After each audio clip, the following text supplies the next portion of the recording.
Hello, je suis levée depuis 1 heure environ. Enfin, je suis réveillée depuis 1 heure.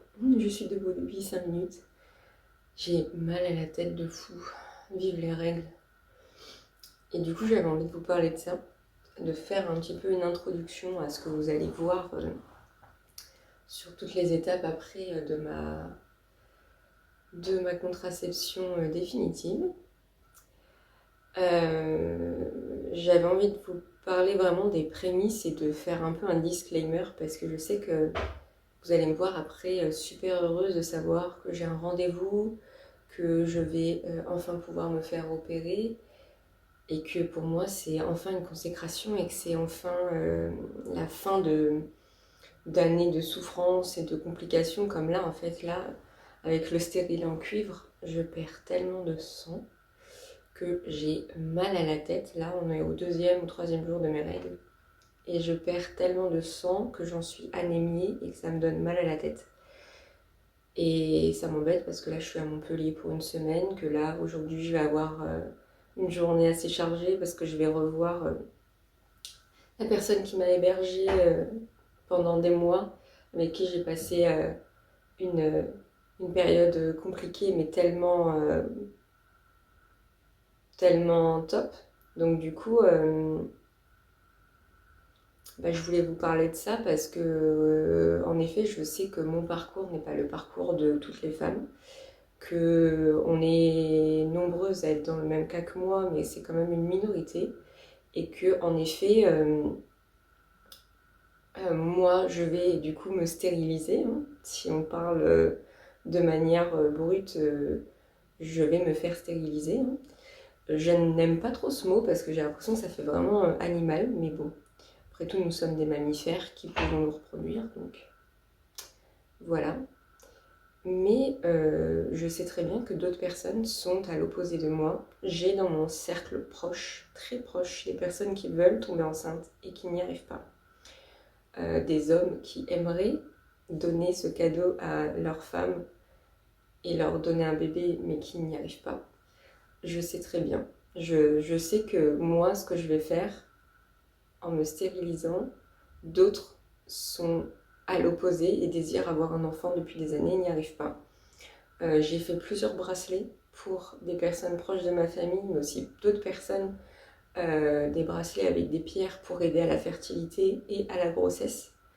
Donc je sais très bien que ce que moi je suis en train de faire, pour d'autres, c'est catastrophique et que j'ai peut-être un cadeau, j'ai peut-être cette chance de pouvoir tomber enceinte, sachant que je ne sais pas, hein. Ça tombe, je suis stérile. Peut-être que je n'arriverai pas à procréer, peut-être que j'ai des soucis de manière hormonale, ou peut-être que j'ai des soucis même morphologie ou physiologie qui fait que je ne pourrais ne pas tomber enceinte. J'en sais rien. À ce jour, je ne sais pas.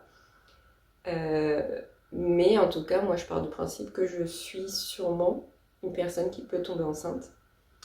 J'ai fait pas mal de tests, j'ai eu des soucis de santé, donc je sais que j'ai fait pas mal de tests et je pense être une femme qui peut avoir un bébé.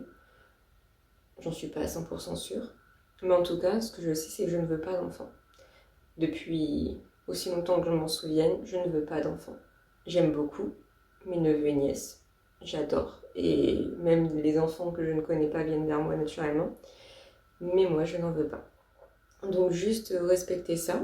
Pour les personnes qui me connaissent et qui me suivent, je sais que vous allez respecter mon choix. Pour les personnes qui tombent par hasard sur cette vidéo, parce que moi aussi j'ai fait des recherches sur internet avant de pouvoir trouver les bonnes personnes pour m'accompagner dans ma démarche. Donc si vous tombez sur cette vidéo de manière complètement hasardeuse, ne portez pas de jugement sur mon parcours, sur le fait que je ne veuille pas d'enfant et que je veuille me faire stériliser de manière définitive avec la ligaturation des trompes.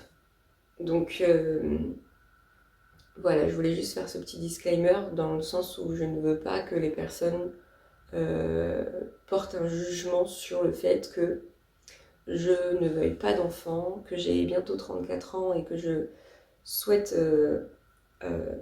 avoir recours à la contraception définitive, c'est quand même fou parce qu'on passe par des étapes où il faut qu'on demande la validation par un gynécologue ou un médecin pour lancer le compte à rebours de 4 mois, parce qu'il n'y a que ça, 4 mois de réflexion. C'est 4 mois légal de réflexion et au bout de ces 4 mois, on peut vous opérer. Je trouve ça fou qu'il y ait autant de démarches pour se faire stériliser, alors qu'il y a des personnes qui ont 1, 2, 3, 5, 8, 12 enfants. J'ai connu des familles avec 12 enfants, et eux, on les laisse procréer, et on ne leur demande rien. On ne leur fait pas passer de tests psychologiques, on ne leur fait pas des leçons de morale comme moi j'ai eu quand j'ai demandé à avoir une légalisation des trompes à 30 ans. On laisse ces personnes avoir 12 enfants. Alors il y en a qui peuvent avoir 12 enfants et très bien s'en occuper, et c'est ok. Mais par contre, il y a des personnes qui ont des enfants et qui ne les aiment pas, qui ne s'en occupent pas, qui ne leur accordent pas de temps, qui ne leur accordent pas tout ce que peut engendrer le fait d'enfanter et de faire grandir un enfant et de s'en occuper. Et ça me rend folle parce qu'en fait, il y a des personnes qui ne méritent pas d'être parents. Il y a des personnes qui ne sont pas prêts pour être parents. Il y a des personnes qui ne sont pas assez matures pour être parents, assez sérieux, assez aimants. Et je l'ai vécu. Des personnes qui ne veulent pas avoir d'enfants, qui en font, et qui au final les abandonnent. Donc c'est pour ça que je trouve ça pas très juste en fait, parce que moi je désire juste ne pas avoir d'enfants. Il y a toute une réflexion sur la place qu'on a sur Terre, mettre un enfant sur cette planète à cette période, sur le côté écologique, sur le côté qu'on est des milliards et des milliards d'êtres humains et qu'on est en train d'épuiser notre planète. Il y a toute une réflexion, et il y en a qui font des gosses à tire-larigot qui ne s'en occupent pas, et eux, on les emmerde pas. Eux, on leur porte pas un jugement. Eux, on les regarde dans la rue de travers en mode il sait pas gérer son gosse, mais c'est tout. Et moi, on a porté un jugement et on me dit non. Alors que c'est mon corps et que c'est moi qui veux. Voilà, ça n'engendre que moi. Et si je regrette, ça impactera qui si je regrette dans quelques années? Je vais pas aller toquer à la porte de mon gynécologue chirurgien en lui disant bah écoute, moi maintenant je veux un enfant, comment je fais? Non, j'assume et j'assumerai. Donc c'est ça en soi où je suis pas très très contente parce que je me dis punaise, c'est un peu abusé. Mais voilà, je voulais faire ce disclaimer avant qu'on passe à la suite de la vidéo pour vous dire que c'est mon parcours, c'est mon choix, c'est ma vie, c'est décidé. Et ça sert à rien de me dire qu'est-ce qu'en pensent tes parents, qu'est-ce qu'en pense ton conjoint. Si vous saviez la conversation que j'ai eue avec mon conjoint, je savais déjà que c'était la pépite de ma vie, mais là je sais d'autant plus que c'est vraiment la bonne personne parce qu'il ne porte aucun jugement sur ça et qui m'a dit mais c'est ton corps, tu fais ce que tu veux. Et si dans X années, toi ou moi on veut un enfant, on avisera. Il y a d'autres méthodes, on verra. Mais à ce jour, tu n'en veux pas, je n'en veux pas. Donc votre conjoint, votre famille, vos voisins, n'importe qui n'a pas apporté un jugement sur ce que vous voulez faire sur votre corps et ce que vous sentez au plus profond de vous. Ce n'est pas une décision à prendre à la légère, donc si vous la prenez, c'est que c'est mûrement réfléchi. Ok, on peut passer à la suite. Bonne journée. Alors, je vais être émue, mais je voulais avoir une réaction à chaud.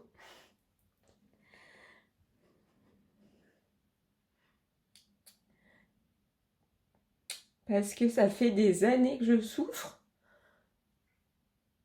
et que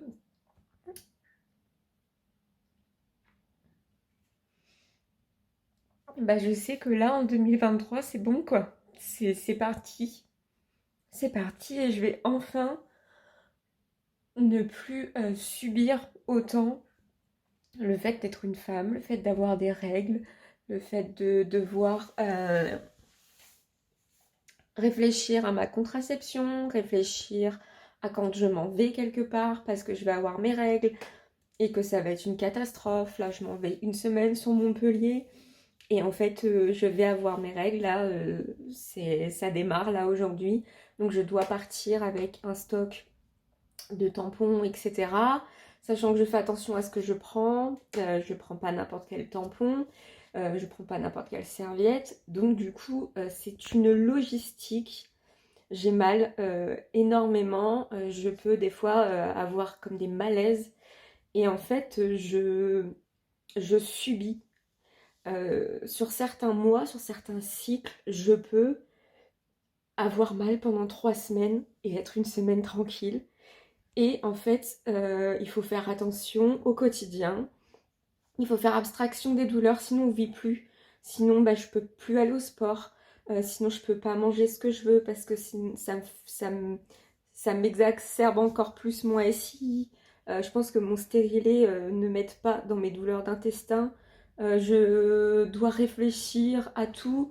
Mes rapports intimes en sont impactés aussi. Franchement, je subis. Et là, en fait, ça y est, j'ai trouvé quelqu'un qui accepte de m'opérer, quoi. Qui plus est, de me faire un suivi précis pour voir si je ne suis pas sujette à de la dénomiose, si le fait d'enlever le stérilet va peut-être me faire du bien pour ça et réduire les risques. Il me propose aussi d'enlever complètement les trompes parce que euh, il peut y avoir, quand on vieillit en tant que femme, un cancer des trompes et qui est vraiment une partie précise des trompes. Et quand on fait la ligature des trompes, il peut juste couper la trompe. Mais comme cette partie reste, le potentiel cancer peut arriver. Donc du coup, il me propose, et c'est moi qui choisirai si je l'enlève ou pas. Putain, mais je vais me faire opérer, quoi. À partir d'aujourd'hui, là, on est le 29 mars 2023. Dans 4 mois, ce délai sera passé. Il y a un délai de réflexion et de rétractation de 4 mois et je pourrai me faire opérer. Donc dans 3 mois, j'ai une consultation physique avec lui. Et en fait, on calculera et on programmera l'opération, qui est une opération en ambulatoire. Donc du coup, ce sera le matin, je rentre, je me fais opérer, je reste l'après-midi en surveillance et le soir, je rentre chez moi. C'est efficace dès le début. On peut enlever mon stérilet juste avant de me faire la ligaturation des trompes. C'est sous anesthésie générale. Je vais me faire opérer. Je vais enfin être tranquille avec ça. Oh, putain. Je percute pas. Bon, du coup, je ne pensais pas vous faire cette introduction comme ça le même jour et vous expliquer un petit peu le contexte. Mais vu ce qui vient de se passer et le rendez-vous que je viens d'avoir, pourquoi pas? Donc aujourd'hui, nous sommes le 29 mars 2023. Je suis environ à 10-12 jours de mes 34 ans. Je suis née le 10 avril 1989. Et en fait, pour vous faire vraiment un historique et un contexte, pour vous expliquer pourquoi je me lance dans cette démarche de la ligaturation des trompes, de la stérilisation, de la contraception définitive. En fait, du plus lointain que je me souvienne, je n'ai jamais désiré avoir d'enfant, même petite. Pour moi, pouponner ou avoir un poupon dans les bras, un bébé dans les bras, c'était un jeu, mais c'était pas quelque chose que je désirais. Je sais qu'il y a des personnes qui depuis toujours se disent un jour, moi je serai maman, j'aurai une grande famille, j'élèverai un enfant, et que c'est viscéral. Moi, ça n'a jamais été vraiment le cas.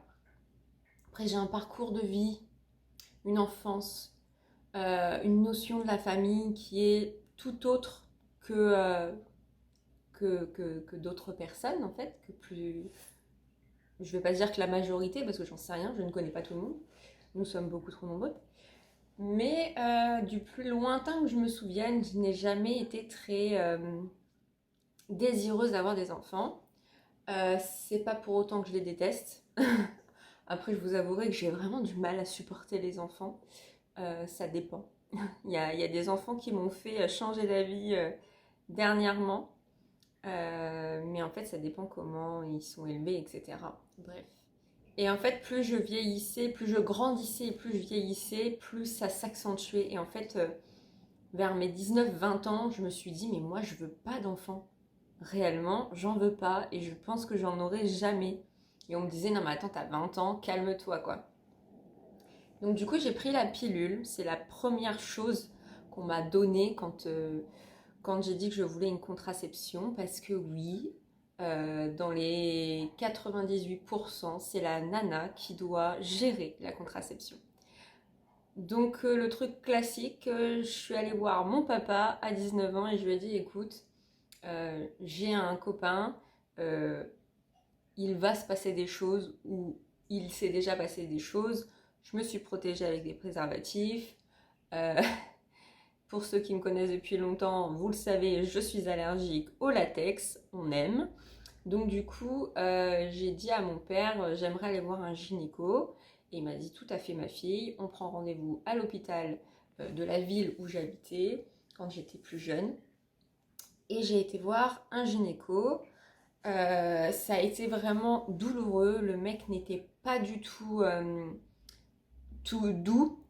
J'avais eu que un ou deux rapports et donc du coup j'étais très contractée ou autre et, euh, et c'était pas un bon moment. Mais bon bref, il me donne une pilule qui s'appelle la mini-drill. Donc c'est une pilule de première ou deuxième génération, première génération je crois, que dans mes souvenirs j'avais échangé avec ma mère à ce moment-là, elle m'avait dit qu'elle, elle l'avait eu aussi. Et donc je prends la pilule de mes 19 à mes presque 30 ans. Donc vraiment pendant presque 11 ans. Pour moi, c'est quand même super pratique parce que vous gérez au jour le jour les règles. J'ai jamais eu de gros problèmes. J'avais testé aussi des microdosés, mais ça m'allait pas. Et donc, j'ai pendant 11 ans des fausses règles qui durent de 3 à 5 jours, qui ne sont pas vraiment des règles. Et en fait, c'est vraiment pas une contrainte pour moi parce que je perds presque rien. Voilà, vraiment, je perds presque rien. La nuit, je perds une ou deux nuits et encore, franchement, la nuit, je perdais rien non plus. Par contre, niveau lubrification, c'est pas ouf. Et niveau libido, c'est vraiment pas ouf non plus. Plus le contexte dans lequel j'étais en couple, etc., j'avais une libido pas ouf du tout. Ce que j'utilise pendant 11 ans, il y a des ratés. Des fois, je rentre plus tard que prévu, j'oublie de la prendre. Et j'y repense le lendemain et je me dis, ah mince, mais je crois que je l'ai pas prise, je suis pas sûre. En 11 ans, il y a peut-être eu 4-5 ratés, mais vraiment pas dramatique. Mais ça me gonfle d'avoir une plaquette de pilules dans mon sac à main, une dans ma voiture, une à la maison, pour être sûr que j'en ai un peu partout. Donc vous avez des plaquettes d'entamées parce qu'on sait jamais, machin. C'est une charge mentale. Franchement, c'est une charge mentale. Faut dire ce qui est. Et moi, ça me gonfle. Qui plus est, je sais très bien que c'est pas quelque chose de naturel, que c'est pas quelque chose de forcément bon pour la santé, mais c'est pratique, ça fonctionne, et basta. Fin 2018, je fais une échographie pour un suivi. Et la personne qui me fait l'échographie me dit, bah, tant qu'à y être, je vais regarder un petit peu partout et je vous dis si je vois quelque chose. Et là, cette jeune femme me dit, je vois quelque chose dans votre foie. Je vois un nodule, je vois une masse qui fait 4,5 sur 6 ou 7 cm, donc quand même quelque chose d'assez conséquent. Moi, à l'échographie, je ne sais pas ce que c'est. Je ne peux pas vous dire si c'est dangereux ou pas, mais je vous invite à aller faire une IRM, un scanner, quelque chose qui vous dira si c'est dangereux ou pas. Donc on est décembre 2018, je me souviens que ma soeur jumelle est dans la salle d'attente avec moi et qu'elle m'attend et je ressors. Et elle me regarde et elle me dit qu'est-ce qu'il y a? Il y a un truc qui va pas. Et je lui dis écoute, je viens, on sort et je t'annonce que en fait il y a un truc, on vient de me détecter un nodule au foie. Donc elle est complètement apeurée et triste et elle se dit non mais attends, non on n'était pas là pour ça à la base, on venait faire un petit contrôle à la con, non quoi. Et je lui dis bah si. Et j'arrive à avoir un rendez-vous assez rapidement et je fais une IRM et on m'explique qu'en fait c'est une HNF, une hyperplasie nodulaire focale. Donc en fait c'est une masse, un peu comme un grain de beauté que vous auriez sur votre peau, qui a grossi. Donc on est sur un grain de beauté qui fait quand même 4,5 sur 6 cm. Et qui est bénin. Qu'il faut quand même suivre parce que si ça continue de grossir ça va être pénible, mais là c'est à l'intérieur du foie, c'est juste qu'en fait les tissus sont un peu plus denses, mais c'est pas une grosse boule qui dépasse, c'est dedans, c'est juste l'aspect, c'est comme si là l'aspect de votre peau elle était un peu plus épaisse à un endroit, mais en soi ça change rien, c'est juste l'aspect du tissu. Et on me dit, je vous conseille d'arrêter tout ce qui est traitements hormonaux ou pilules ou contraception hormonale parce que ça peut, et c'est sûrement ça qui a déclenché votre nodule ou qui l'a fait grossir. Donc je vous conseille d'arrêter la pilule. Je vais voir un dermato, je vais voir 2 ou 3 personnes. Il y en a qui me disent oui, arrêtez la pilule, ça, qui plus est, c'est pas forcément top. Ça peut accentuer les symptômes de votre nodule. Et il y en a d'autres qui me disent bon non, changez pas, restez sur ce que vous faites, il n'y a pas de problème, ça ne change en rien du tout à votre vie. Là, je me dis, mais c'est quand même chelou, un truc qui pousse comme ça, il y a sûrement une source. Et donc en fait, je vais voir mon médecin général, qui est aussi ma gynéco, et je lui dis, bah voilà, il faudrait que j'arrête la pilule. Et elle me dit, bah oui, vous avez raison, en effet, mes confrères et consoeurs vous ont bien aiguillé, il faudrait arrêter ça pour éviter que votre hyperplasie nodulaire focale continue de grossir ou vous dérange. Et donc je lui dis, ok, qu'est-ce qui s'offre à moi comme contraception non hormonale? Et donc là, elle commence à me dire, eh ben, le préservatif. Et là, je lui dis, bah non, parce que je suis allergique au latex. Les capotes en nitrile ou dans d'autres matières, ça coûte une blinde. Qui plus est, ça fait X années que je suis en couple et flemme. J'ai pas envie de retourner sur le préservatif. C'est pas quelque chose qui m'intéresse. Qu'est-ce qu'il y a d'autre? Et là, elle me dit le stérilet en cuivre. Et je lui ai dit, écoutez, moi en fait, je veux pas d'enfant. Moi, ça fait des années que je sais que je veux pas d'enfant. Là, on est début 2019. Je suis à l'aube de mes 30 ans. Moi, les enfants, c'est pas fait pour moi. Je le sais depuis toujours. Ça fait bien 10 ans que je le sais. Je ne veux pas d'enfant. Donnez-moi une adresse et donnez-moi votre aval pour que je fasse une ligaturation des trompes. Et là, elle me regarde et elle me dit non, je refuse de faire ça. Et je lui dis mais pourquoi? Elle me dit en fait, je suis une femme, vous êtes une femme, vous avez 30 ans à peine, vous allez changer d'avis un jour ou l'autre, et j'ai le droit au rituel de ton horloge biologique va bouger, tu voudras des enfants à un moment ou à un autre et tu regretteras. Là, ton conjoint actuel, c'est peut-être pas ton conjoint de toujours, et peut-être qu'un jour ton conjoint voudra un enfant et que tu pourras pas lui donner. Putain, mais what, quoi? Non, t'as pas à me dire ça. Moi, je refuse. Qui plus est, c'est illégal. On ne peut pas ligaturer les trompes d'une femme nullipare, donc une femme qui n'a pas eu d'enfant, qui plus est, vous avez moins de 35 ans, je refuse. Je vous dis, mettez un stérilet en cuivre et on en reparle dans 4 ans quand vous devrez le changer.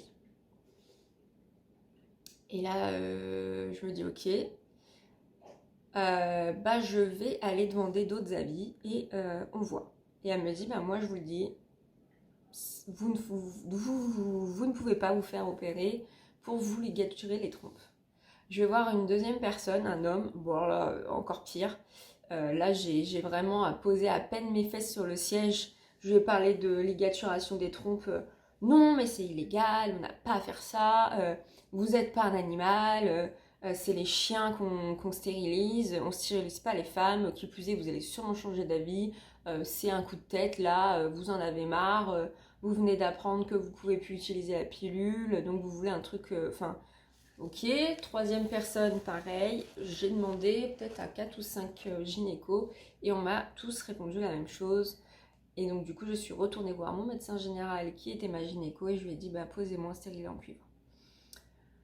Je n'étais pas super chaude pour avoir un corps étranger à l'intérieur de mon bidou.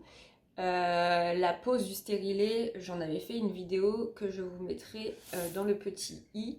C'était pas le moment le plus sympa, mais s'offrait à moi cette chose. Et au moins, je n'aurais plus la charge mentale de prendre un médicament, qui plus est, enfin un médicament, une pilule, qui plus est, je retrouverai des règles plus naturelles et plus d'hormones dans le corps. Du moins, plus d'hormones contraceptives. Première année, ça va. Deuxième année, ça va. Vous avez des règles plus abondantes, vous avez un cycle avec de vrais syndromes prémenstruels.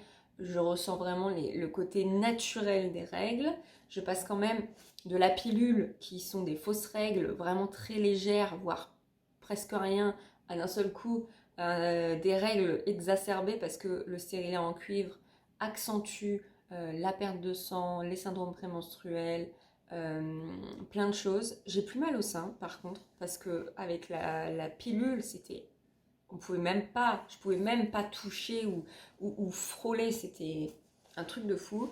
Mais j'ai mal beaucoup plus dans le ventre, j'ai la vessie en vrac, j'ai les intestins en vrac, j'ai mal dans le dos et je perds énormément de sang. Et plus ça avance dans les cycles, plus je perds de sang. C'est vraiment limite des fois de l'hémorragie. Ça me donne des maux de tête de ouf. Je vois des étoiles. Vraiment, des fois, je suis à la limite de m'évanouir tellement j'ai des douleurs aussi et que je perds du sang. Et en fait, là, plus on avance, et on est à presque 4 ans de la pose de mon stérilet. Et en fait, je ne le supporte plus. Sur 4 semaines de cycle, je suis vraiment réellement une semaine, allez 7 à 10 jours bien. Pour le reste, c'est de la fatigue, c'est des maux de tête, c'est les intestins en vrac, en plus de mon SI, donc je pense que le stérilet n'aide pas. J'ai super mal, je suis des fois à 2 doigts de m'évanouir. Je perds énormément de sang, je calcule mes déplacements selon mes règles, tellement pour moi c'est une contrainte. Je perds vraiment mais beaucoup de sang.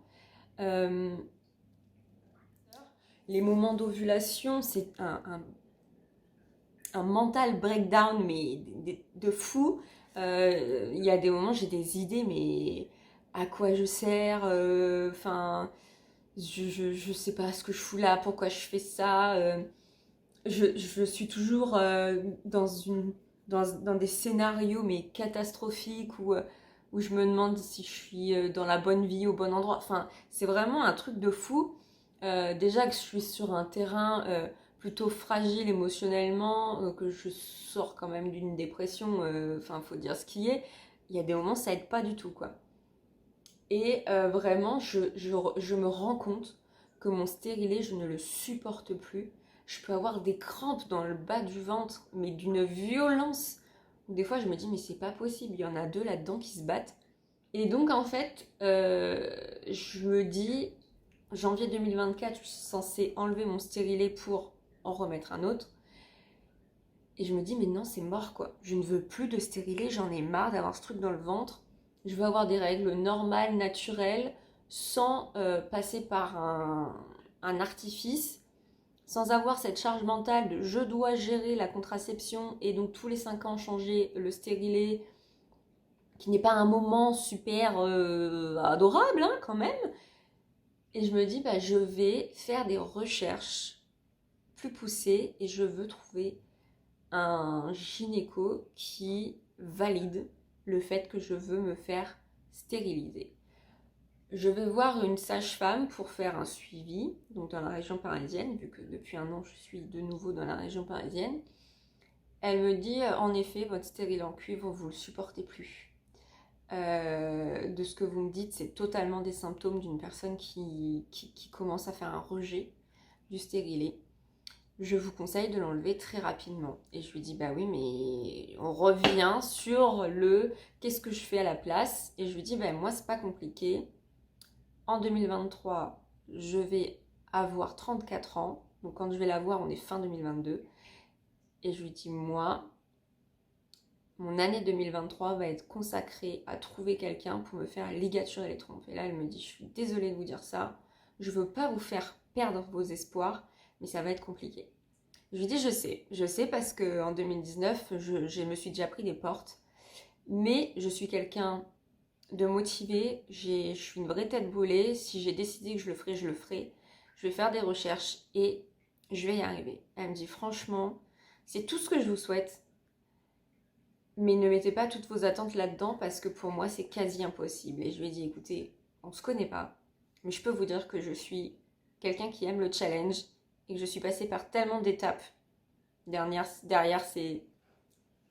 ces 2 dernières années que je peux vous dire que je vais y arriver et que la prochaine fois qu'on se verra, je vous dirai soit que j'ai une date de rendez-vous, soit que c'est ok et que c'est fait, ou que ça va se faire. Et elle me dit franchement, si c'est ok, si vous y arrivez, donnez-moi le nom du médecin qui vous valide ça, parce que j'ai beaucoup de patientes qui veulent le faire, qui sont nullipares, donc qui n'ont pas eu d'enfants, qui ont comme vous moins de 35 ans et qui n'y arrivent pas.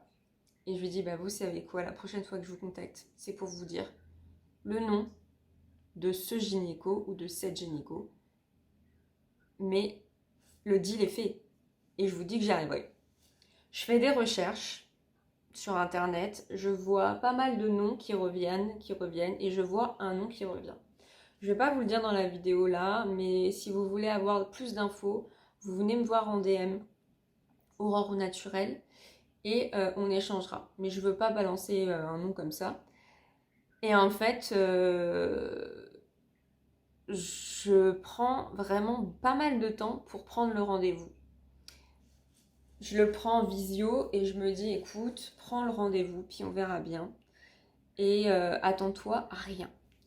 Et en fait, j'avais pris un rendez-vous genre pour fin avril, je crois, parce que c'est une personne qui a l'air d'être assez prise, même en visio. Donc je le fais en visio. Et en fait, avant-hier, je reçois un message de Doctolib qui me dit qu'un rendez-vous s'est libéré le 29 mars. Et je le prends. Et voilà. Maintenant, vous savez que c'est ok. Donc, pour vous expliquer, en fait, la contraception définitive, jusque 2001, c'était interdit, c'était considéré comme de la mutilation humaine. Donc tout ça, c'est ce que le docteur m'a expliqué. Et il me dit en fait qu'avant 2001, c'était impossible. Ça se faisait en tsum tsum de manière illégale, mais avec des anciennes techniques qui n'étaient pas forcément les plus optimales possibles, mais que ça se faisait quand même. Et depuis 2001, du coup, janvier 2001, c'est possible. La seule restriction légale qui est obligatoire, c'est un délai de réflexion de 4 mois. Parce qu'on considère que quand la personne a vraiment pris la décision et qu'on a lancé le compte à rebours, des choses vont se mettre en place et il va y avoir plus de réflexion, des discussions peut-être avec le conjoint, des discussions même en interne, hein, vraiment, est-ce que tu es prête à passer le cap? Et donc c'est un délai de 4 mois. Donc nous sommes le 29 mars, avril, mai, juin. Si tout va bien cet été, ce sera fait. Et ça me fait bizarre de me dire qu'en fait, dans 4 mois, c'est fait, quoi. Donc dans 3 mois, je revois le chirurgien, le gynéco qui va m'opérer pour réfléchir encore, discuter et acter sur une date d'opération, réfléchir aussi à l'anesthésie, comment ça va se faire. Et il m'explique qu'il voudrait que je fasse un scanner. Il voudrait que je fasse une échographie pelvienne pour voir si je suis amenée ou pas à faire de l'adénomiose, donc qui est en fait une pathologie qui arrive après 35 ans chez certaines femmes en préménopause, qui peuvent déclencher des douleurs, etc. Parce qu'il me dit, ce n'est pas normal que vous ayez autant mal, même avec un stérilet, c'est pas censé faire autant mal les règles. Donc je voudrais voir si vous n'avez pas un terrain pour cette pathologie qui pourrait apparaître ou être d'autant plus forte après vos 35 ans. Et il m'explique aussi que pour réduire le cancer, le potentiel cancer des trompes, qui peut aussi arriver en vieillissant chez les femmes, il peut, en plus de ligaturer les trompes, les enlever, comme ça, plus de problème et on enlève forcément des risques de cancer si on enlève l'entièreté de la trompe. Donc j'aurai toujours des cycles, j'aurai toujours des règles, ça n'impacte pas la sexualité, la libido, etc. Les ovocytes seront toujours créés et seront éliminés de manière naturelle dans le corps, comme des milliards de cellules qui se renouvellent chaque jour dans notre corps. Il prend le temps de m'expliquer tout ça, il s'excuse des choses qu'on a pu me dire il y a 4 ans maintenant, des consoeurs et des confrères gynécos que j'ai vus sur Montpellier, et il s'excuse et il se dit bah voilà, je suis désolée parce que leur discours n'était pas le bon, ils auraient dû vous accompagner dès le début pour ça, et en soi j'ai déjà opéré des personnes de moins de 30 ans, donc excusez-moi pour eux. Et je me suis dit mais merci, la bienveillance de ce monsieur, parce qu'il a vraiment pris le temps de m'écouter. Je lui ai expliqué toutes les étapes par lesquelles j'étais passée. Et il m'a dit, bah c'est ok, go, on y va. Le compte à rebours de 4 mois est lancé. On se donne rendez-vous dans 3 mois. Et voilà quoi. Donc je peux vous dire que ça me soulage. Je ne percute pas encore réellement. L'opération peut se faire en ambulatoire, donc arriver le matin, opération fin de matinée, suivi dans l'après-midi et on repart le soir. Franchement, je percute pas parce qu'en France, j'ai toujours cru que c'était pas possible, que c'était illégal, que je passais par des phases où les gens se permettaient de juger ma décision, de me dire mais non, tu voudras des enfants à un moment ou un autre, t'en voudras, tu le sais pas, mais ça va arriver. Surtout que je m'entends très bien avec les enfants, dans mon cercle proche. Les enfants sont attirés vers moi, même quand je suis en fait à l'étranger ou dans des pays, ou même en se baladant dans la rue, ça m'arrive voilà, que les enfants viennent vers moi de manière naturelle, mais je ne veux pas d'enfants. C'est tout. En fait, j'ai pas plus à dire, je ne veux pas d'enfants, je ne désire pas être maman, je n'idéalise pas la grossesse. Pour moi, c'est quelque chose qui est... je veux pas, je sais qu'il y a des personnes, des nanas qui adorent être enceintes, qui kiffent ça. Moi, je ne veux pas, ça m'effraie. Je souffre déjà assez de pas mal de douleurs corporelles quasi quotidiennes, Et en fait, ça m'effraie de me dire qu'une grossesse, ça serait peut-être trop pour moi. Et, euh, et même, ça ne m'attire pas. Déjà l'étape de grossesse et après l'étape d'enfanter et de dédier l'intégralité de ton temps et de ta vie à un autre être que toi.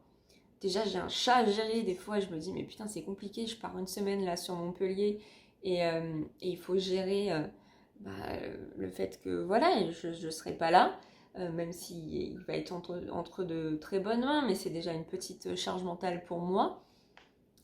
Quand je pars à l'étranger, c'est pire. Mais alors là, un enfant, j'ai ma routine, j'ai ma vie, j'essaye de stabiliser déjà ma vie, donc je ne me vois pas être maman aujourd'hui, dans un an, même dans 2 ans. Je me dis que peut-être à 40 ans, je réfléchirai à cela, et bien au cas où, si j'ai envie d'enfanter, de transmettre, je verrai peut-être l'adoption. Je sais que c'est très compliqué l'adoption, donc je sais que ce sera peut-être pas possible. J'en sais rien. Je réfléchis peut-être à congeler des ovocytes, peut-être, je sais pas, je vais y réfléchir, je vais en parler avec les personnes qui sont dans mon entourage proche, peut-être, je sais pas. Mais à ce jour, je sais que je ne veux pas d'enfant et je sais que je n'en veux pas depuis des années et dans le futur, ça sera la même chose. Et en fait, je trouve ça fou d'avoir mis autant de temps, d'avoir fait autant de recherches pour réussir à faire cela, euh, qui est quand même personnel et intime, qui impacte ma vie quasi quotidiennement et qui va me soulager. Et en fait, ça a été une lutte quand même. Donc je suis contente de pouvoir enfin me dire que ça va se faire cette année. Et j'avais dit que avant janvier 2024, ce sera fait. Et ce sera fait bien avant. Donc, GG, Aurore. Franchement, bravo, parce que putain, encore une fois, ça n'aura pas été une mince affaire, cette histoire. Et voilà. Donc, du coup, pour vous faire le topo de ça, et on va du coup faire toutes les étapes ensemble, et je vous expliquerai où j'en suis. Donc du coup là, on se retrouve dans 3 mois après mon rendez-vous avec le docteur et avec sûrement la date d'opération. Et pour vous, ça va être un claquement de doigts. Pour moi, ça va être 3 mois. Next step.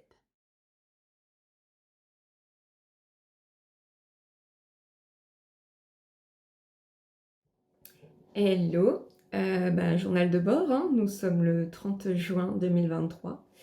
Je viens de rentrer de mon rendez-vous avec le chirurgien gynécologue qui va m'opérer pour me retirer les trompes.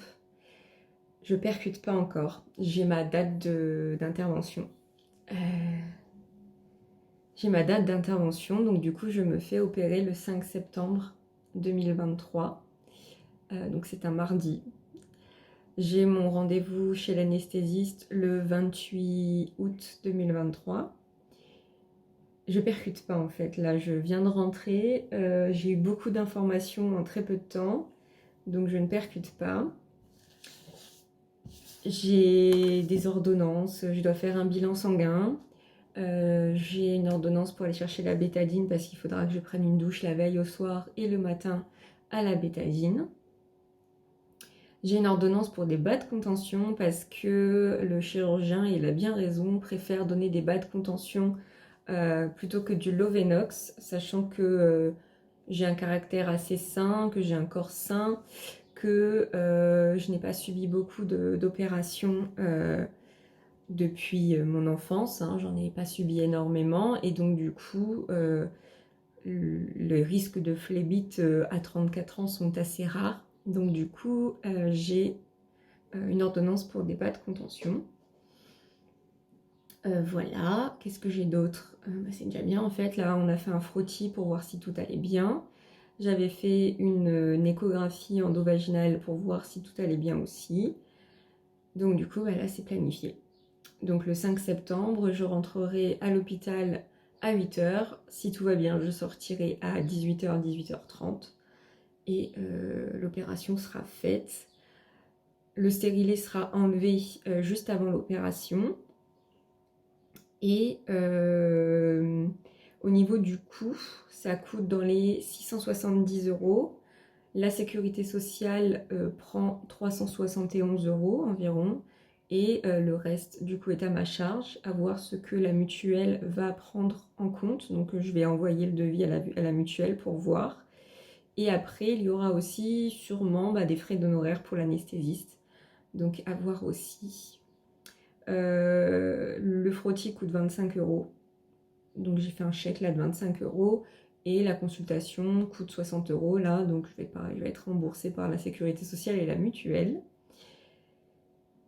Et voilà, la dernière ligne droite est en route, quoi. Donc le 5 septembre, je me fais opérer. Le soir, je ne peux pas rentrer seule, je ne pourrai pas conduire car je serai encore sous l'anesthésie générale. Le soir même et la nuit même, il ne faut pas être seul, il faut être accompagné. Moi, c'est le cas. Et après, en quelques jours, les trompes seront... Enfin, ce qui restera des trompes, ça sera cicatrisé. Et après, il fait un arrêt maladie jusqu'à la fin de la semaine. Et il préconise aux gens d'attendre environ une bonne semaine pour une bonne semaine pour cicatriser et pour ne plus avoir mal. Bien sûr, c'est propre à chacun. La reprise du sport, il m'a dit d'attendre dans les 10 jours. En tout cas, il m'a dit il ne faut plus avoir mal. Tant que vous avez plus mal, c'est bon. Et après, écoutez votre corps. Pareil pour la reprise de rapports sexuels, il faut attendre aussi quelques jours. Il m'a dit du moment que vous n'avez plus mal et que les 2-3 jours sont passés après l'opération et qu'on est sûr que la cicatrisation interne est faite, c'est bon. Il y a 4 trous. Il va y en avoir un caché sous le nombril, dans le nombril, là où ils vont faire passer la caméra, qui est une canule d'1 centimètre. Après, il va y avoir des petits trous de 5 mm, 3 petits trous de 5 mm, qui en fait servent à passer les outils. En fait, c'est de la célioscopie, c'est de la microchirurgie. Donc c'est en ambulatoire, comme je vous ai dit, je rentre le matin, je sors le soir. Je me suis cadrée comme ça, mais en fait, c'est pour que vous voyez ce wifi, hein, je ne suis pas centrée. Bref. Donc voilà, là, le déroulé des choses, c'est faire la prise de sang, aller voir l'anesthésiste, aller chercher la bétadine et les bas de contention, et après remplir des documents et faire une préadmission sur Internet. Voilà, envoyer le devis à la mutuelle et aussi faire une demande de prise en charge pour une chambre, sachant que vraiment c'est pour la journée. Et moi, ce que j'aimerais, c'est être dans une chambre seule, parce que quand vous devez gérer de la douleur et être dans un moment aussi vulnérable, personnellement, je préfère être seule. C'est ce que j'avais demandé les autres fois où j'ai été hospitalisée. Il y a une fois où je n'étais pas seule, et franchement, niveau intimité, niveau gestion de la douleur, etc., j'étais pas forcément super à l'aise. Mais bon, après, quand bien même, on est dans le même bateau. Et donc, du coup, forcément, ça peut rapprocher les gens, d'ailleurs, quand on est dans le même bateau. Voilà. Voilà ce qui en est là. Je percute pas vraiment. En revanche, j'ai un rapport avec les hôpitaux et avec l'anesthésie générale qui est assez compliqué, dans le sens où ça me fait très peur. J'ai peur de ne pas me réveiller. J'ai peur de qu'est-ce qui peut se passer quand je suis endormie, qu'est-ce qu'on peut faire sur mon corps pendant que je suis endormie et vulnérable. Ça remonte forcément des traumas de ma part, donc je pense que je vais en parler avec l'hypnothérapeute et peut-être qu'on va travailler sur ça avant mon opération. Et aussi, j'ai vu qu'il y avait sur mon téléphone, sur Petit Bambou, j'ai vu qu'il y avait des programmes de méditation sur avant la chirurgie. Donc peut-être que je vais la suivre aussi parce que je vous avoue que c'est la chose qui me fait le plus peur et c'est ce que j'appréhende le plus, c'est l'anesthésie générale et le fait euh, d'être complètement vulnérable, inconsciente et qu'on puisse avoir accès à mon corps alors que je ne suis pas là et que je suis endormie.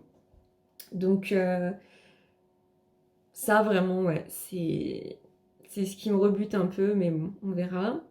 Ce que je pense aussi, c'est que il va falloir que je change tous mes piercings et que je les mette en plastique parce que ils vont utiliser des arcs électriques pour pouvoir cautériser, couper les trompes et ça peut engendrer des brûlures vu que là ils sont en métal, donc ça peut être conducteur.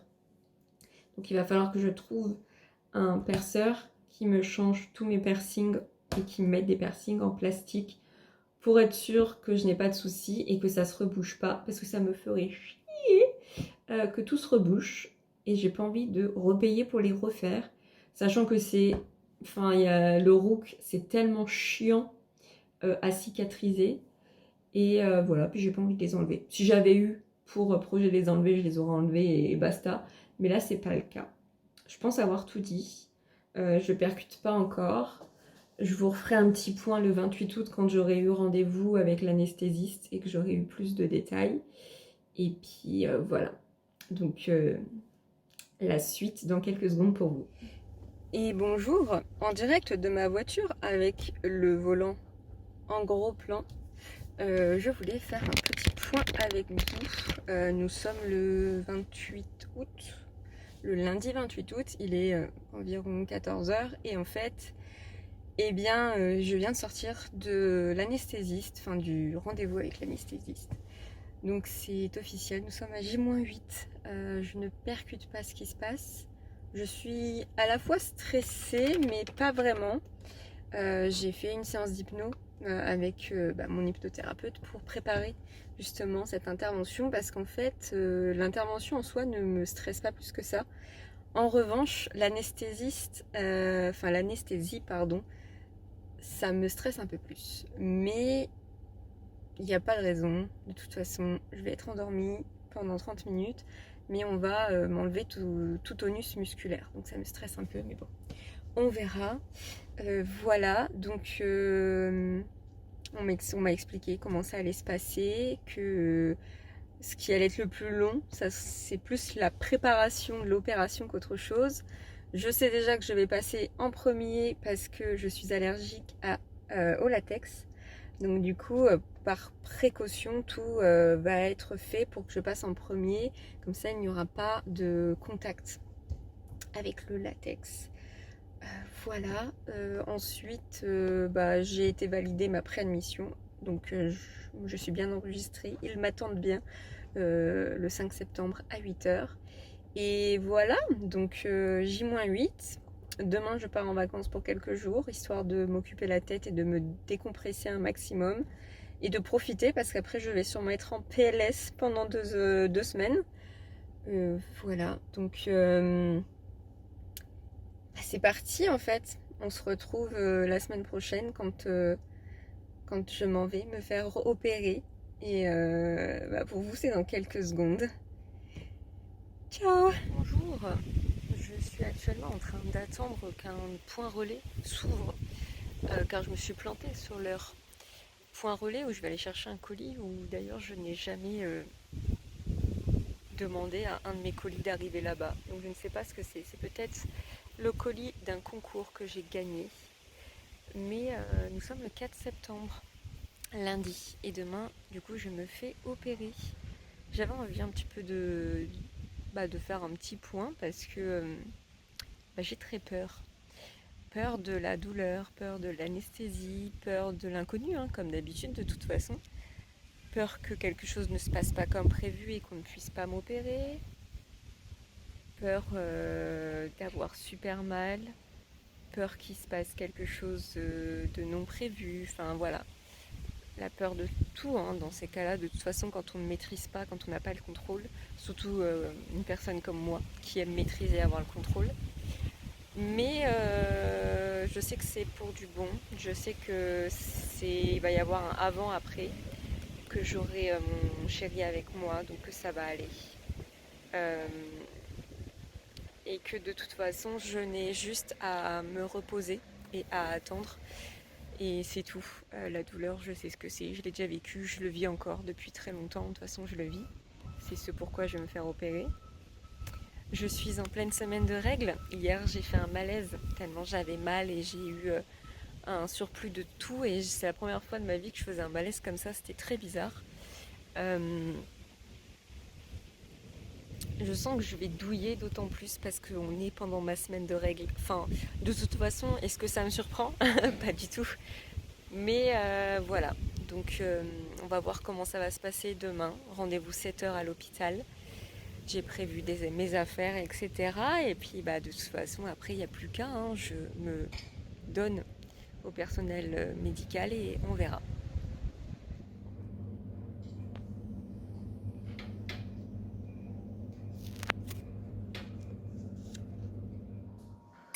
Et bonjour. Alors, nous sommes le 6 septembre, donc J+1 de l'opération. Hier, je vous ai vraiment montré vite fait quand j'arrivais à l'admission à 7h. Et puis après, de toute façon, tout s'est enchaîné. Donc, et j'avais pas forcément la tête à filmer, j'étais très stressée. Alors, comment ça s'est passé hier? Rendez-vous, admission à 7h du matin pour s'enregistrer.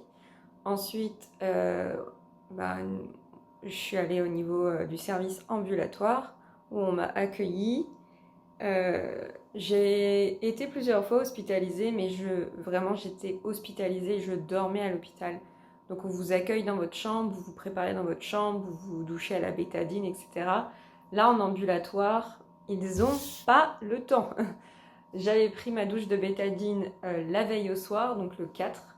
Je devais être à jeun depuis minuit. J'avais le droit de boire de l'eau ou un café noir avant 6h du matin. Mais moi, je ne l'ai pas fait parce que j'avais vraiment peur d'être malade. Et en fait, ça s'est passé beaucoup plus simplement. Et même là, je trouve que à 24 heures après l'opération, je vais plutôt bien. Hier, je marchais déjà, etc. Donc du coup, j'ai été accueillie par des infirmières vers 8h, environ un peu moins de 8h, où là, je me suis complètement changée dans une espèce de cabine d'essayage, où il fallait mettre une charlotte, les bas de contention. Je n'ai pas de Lovenox pour éviter les phlébites, j'ai des bas de contention, donc il fallait descendre au bloc avec les bas de contention. Autant vous dire que ça a été une galère à mettre. Les infirmières après m'ont expliqué dans le bloc opératoire une astuce pour pouvoir les mettre plus facilement, sachant qu'après j'allais être endolorie, quoi. Comme là j'ai mal dans le ventre, mais je vais vous en parler. Il fait 35 degrés sur Paris et c'est prévu pour toute la semaine, au moins jusque les 10 jours à venir. Donc comment vous dire que les bas de contention pour dormir alors qu'il fait chaud, ça va dans la maison, on a la clim, mais dans la chambre, enfin moi je mets pas la clim la nuit et de toute façon on ferme pour pas que Swift vienne nous embêter. Donc même avec un ventilateur et dormir au-dessus des draps, comment vous dire que des bas de contention ça tient chaud. Donc voilà, bas de contention, tenue pour le bloc opératoire. J'ai mes règles, donc j'avais mes règles aussi hier pour l'opération. Donc on vous donne de quoi avoir une protection hygiénique, mais qui soit compatible avec un bloc opératoire. Et après, vous attendez dans un salon de départ avec plusieurs personnes qui sont comme vous en tenue avec les fesses à l'air, entre guillemets, ça se ferme bien, on n'est pas le cul à l'air, mais voilà, on est tous en tenue, Charlotte et tout, avec nos accompagnants. Et on vous appelle au fur et à mesure. Je suis passée en première. Étant allergique au latex, on vous fait passer en premier dans le bloc opératoire, comme ça, après, les personnes qui ne sont pas allergiques au latex peuvent être opérées et les personnes allergiques passent en première. Donc je pense qu'on est venu me chercher vers 8h30, je pense, hein, entre 8h15 et 8h30. Je suis descendue au bloc. D'abord attendre dans un couloir, pose de cathéter. Chaque fois, ils posent les cathéters ici comment vous dire que j'avais la canule, là, je voyais la canule et que ça me fait encore mal. Mais pour eux, c'est plus simple. Et c'est vrai qu'après, quand tu veux bouger et que tu l'as ici, c'est moins pénible. Donc du coup, là, on vous met dans un bloc opératoire et on vous prépare. Et c'est vraiment le côté qui me faisait le plus stresser parce que voilà, vous regardez en l'air, vous entendez les bruits des machines, il y a une espèce de soufflerie ambiante, vous avez les lumières, vous avez plein de personnes qui passent, qui rapassent, jamais les mêmes visages, on vous dit bonjour, on vous demande plusieurs fois qui vous êtes, pourquoi vous venez, etc. pour vérifier qu'ils opèrent la bonne personne. Mais tous vraiment de l'accueil jusqu'à la fin, des personnes mais adorables, super gentilles. Je vais vous dire après du coup où je me suis fait opérer. Mais c'est vraiment quelque chose, mine de rien, qui vous fait du bien. Parce que dès 7h du matin, quand vous êtes en train de passer l'admission et que vous payez, etc., franchement, ça fait du bien d'avoir quelqu'un qui vous dit bon courage, qui vous explique, etc. Donc voilà. Je pense qu'il était 9h15 la dernière fois que je me souviens avoir regardé l'heure. Ils attendaient le chirurgien qui était dans les murs, comme ils disent, mais qu'ils n'avaient pas encore vu. J'ai vu le chirurgien, il m'a demandé comment ça allait. Je lui ai demandé comment ça allait, s'il avait passé des bonnes vacances et tout. Il revenait de vacances, donc il était tout bronzé, de bonne humeur et tout. Ça aussi, ça fait du bien. Parce que je m'étais fait opérer une autre fois où en fait le chirurgien, il était de mauvaise humeur, il engueulait tout le monde parce qu'il n'avait pas le matériel qu'il voulait. Et mine de rien, ça crée une tension, sachant que là, j'étais pas en anesthésie générale à ce moment-là.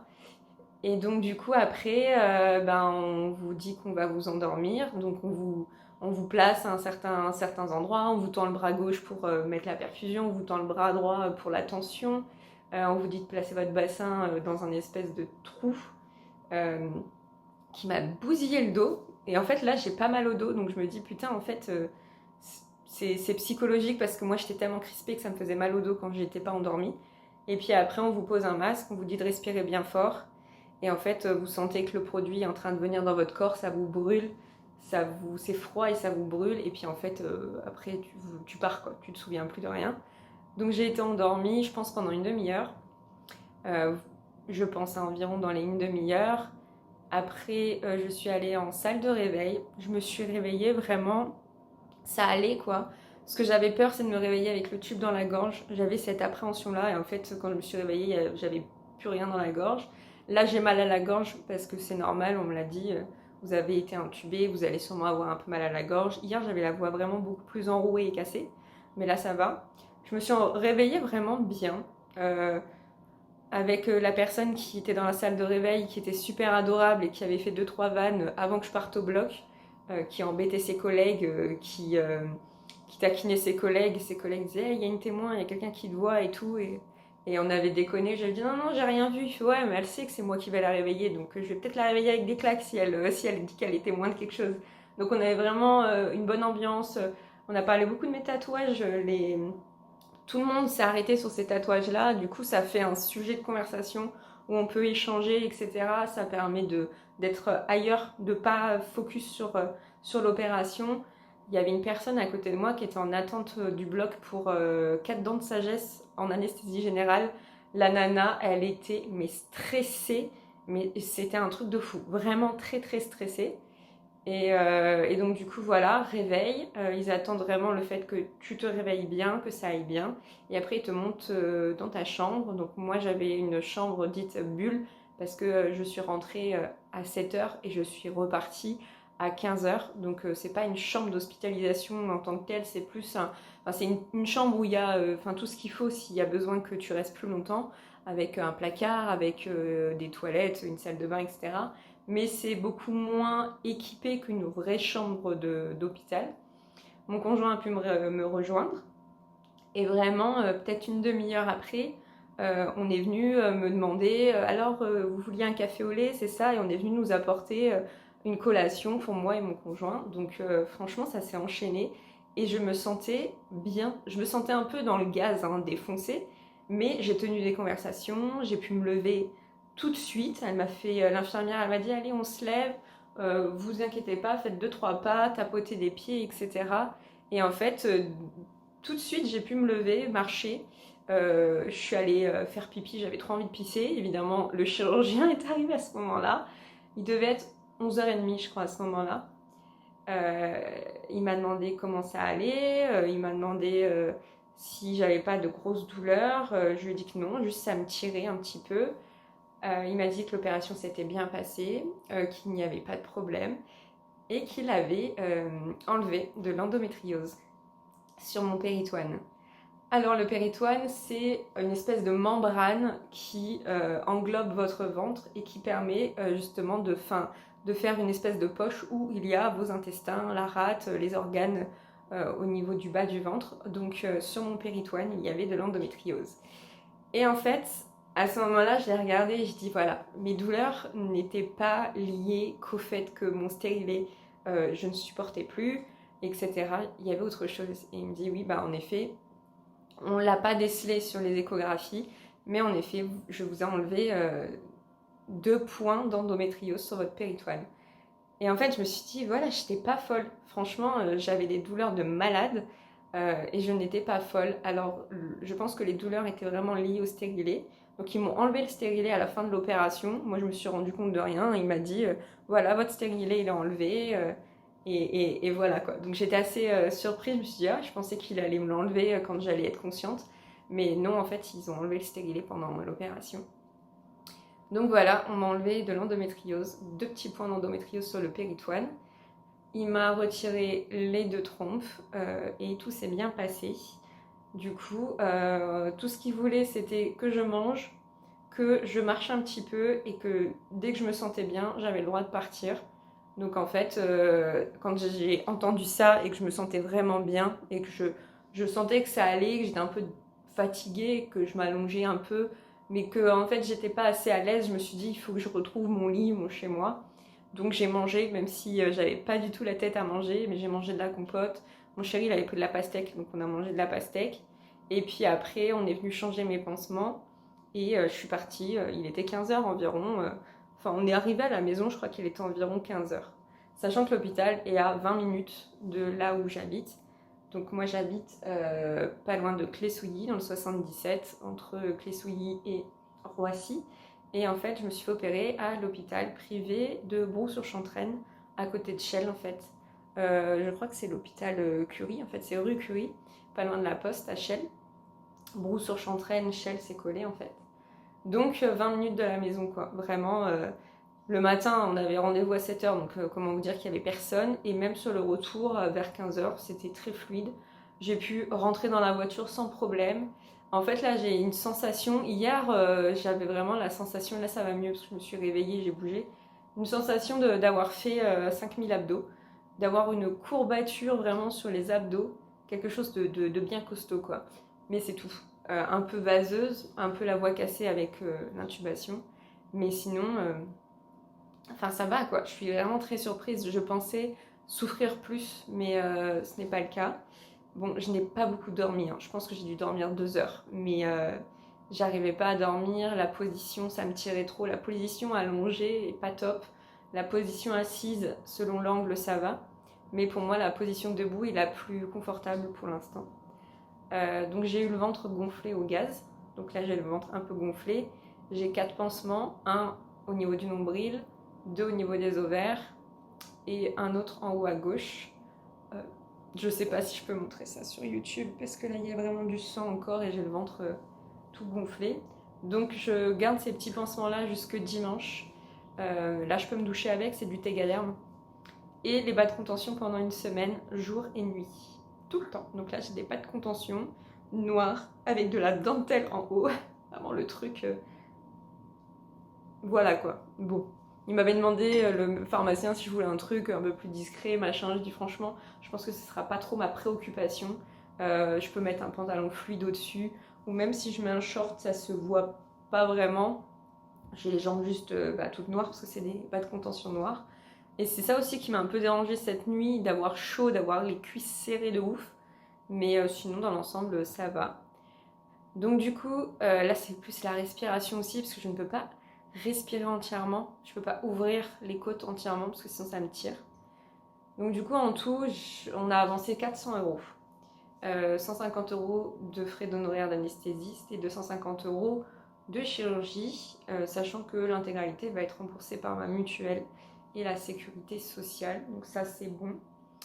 Ensuite, qu'est-ce que je voulais dire d'autre? J'ai rendez-vous avec le chirurgien dans 1 mois. J'ai regardé cette nuit, ça sera 1 mois et demi parce qu'il n'est pas disponible avant, à moins qu'un rendez-vous se désiste et que je pourrais le choper entre temps, mais sinon ça sera le 27 octobre pour le suivi. Et voilà, mais c'est fait. C'est fait. Je pensais vraiment souffrir plus. Pour l'instant, ça va. C'est vrai que ce matin, c'était dur parce que votre corps se réveille, tout se réveille. Les intestins se sont réveillés aussi. Donc, vu que c'est dans la même zone, c'est pas top top. Et puis, je suis encore en fin de règle. Donc là, j'ai le combo gagnant, comment vous dire. Mais prochain cycle, on verra. Déjà, ma prochaine ovulation, je vais regarder, je vais vraiment être sensible et m'écouter, écouter mon corps pour voir comment il réagit. Mais c'est fait. Donc j'ai les 2 trompes qui sont retirées, un peu d'endométriose qui sont parties aussi. Et puis voilà. Mais c'est fait. Je suis vraiment contente. Je pensais vraiment subir plus que ça, souffrir plus que ça. Mais hier, je marchais, je me baladais, j'ai discuté avec mes voisins dans la fenêtre, là, et je leur ai dit, au fait, je me suis fait opérer ce matin. Ils m'ont dit, mais quoi, mais ça va? Et j'étais là, bah ouais, écoute, pour l'instant, ça va. Je ne peux pas m'abaisser, ramasser quelque chose par terre, je peux pas soulever trop lourd, mais je peux me lever, je peux me déplacer, et je peux... Enfin voilà, hier, j'ai étendu mon linge, j'ai préparé un peu à manger, enfin je peux faire des choses. Après, de toute façon, il m'a dit il faut marcher, il faut bouger, parce que c'est comme ça que les bas de contention font effet. Et de toute façon, il faut remettre en route le corps. Et de toute façon, je suis incapable de rester allongée, déjà parce que la douleur de la position allongée, mais surtout, moi, je suis incapable de rester allongée, de ne rien faire, quoi. Donc, il faut vraiment que je sois en plus mal pour que je ne puisse pas bouger. Et voilà, on va voir comment ça va se passer. Je vous ferai des petits points, peut-être jusqu'à 2-3 semaines, et vous dire quand est-ce que j'aurai plus mal du tout et quand est-ce que je vais pouvoir reprendre le sport ou autre. Mais c'est fait. Après 4 ans de galère, et depuis mars à être dans l'attente du rendez-vous et de l'opération, c'est fait, quoi. Donc je pense que je vous ai tout dit, que je vous ai tout raconté. Du coup, voilà, je me suis fait opérer par le docteur Bertrand de Rochambeau à Brou-sur-Chantraine. Il est vraiment top si vous avez des soucis gynécologiques. Moi, je l'ai conseillé à ma voisine qui a un fibrome et qui a des soucis. Et 3 gynécos lui disent pas du tout la même chose. Je ne dis pas qu'il a la réalité absolue, la vérité absolue, pardon. Mais de par son passif, de par ce que j'ai pu voir sur des interviews, etc., c'est vraiment quelqu'un de bien, qui est à l'écoute, qui prend chaque patiente vraiment dans son unicité, qui va réfléchir sur les meilleures options pour son bien-être, son mieux-être. Et ça, on n'en trouve pas beaucoup.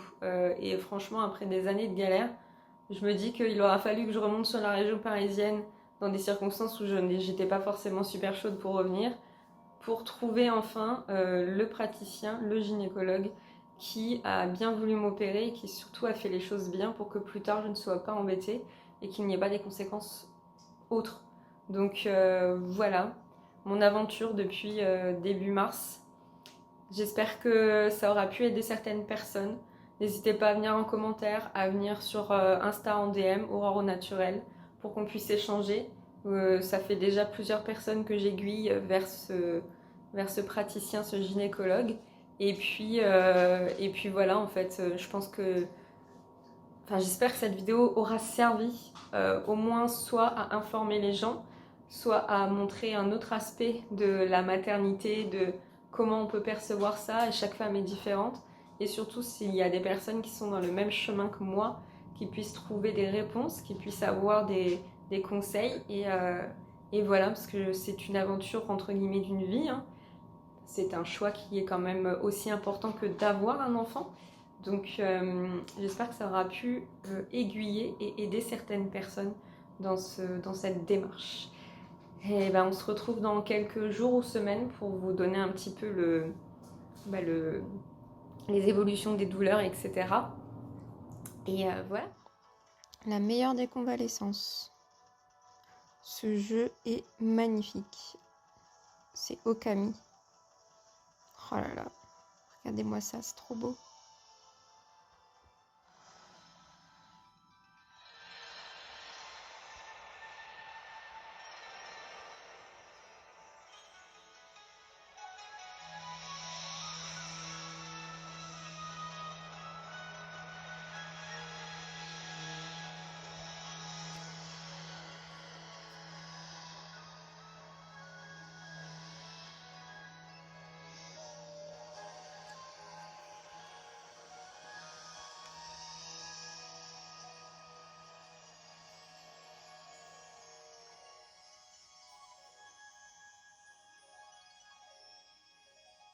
Hello, nous sommes le 7 septembre, donc J+2 de l'opération.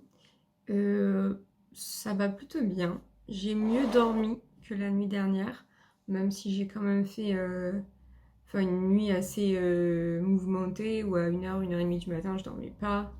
Mais j'ai réussi à m'endormir et surtout j'ai réussi à me tourner plus facilement, à rester sur le dos, chose que habituellement je n'arrive pas. J'ai toujours mal, hein. C'est une douleur, vraiment une grosse courbature d'abdos, quoi. Vraiment, c'est assez intense. Il suffit que j'éternue ou quoi que ce soit et je ressens que c'est bien là. Mon souffle est assez court du coup parce que je ne peux pas vraiment respirer et faire des grosses inspirations et gonfler mes poumons à fond. Mais franchement, dans l'ensemble, ça va. Je mange bien. Je prends les dafalgan pour vraiment être tranquille et pas subir parce que sinon je ne bougerai pas beaucoup et il faut bouger, il faut marcher. J'ai toujours les bas de contention.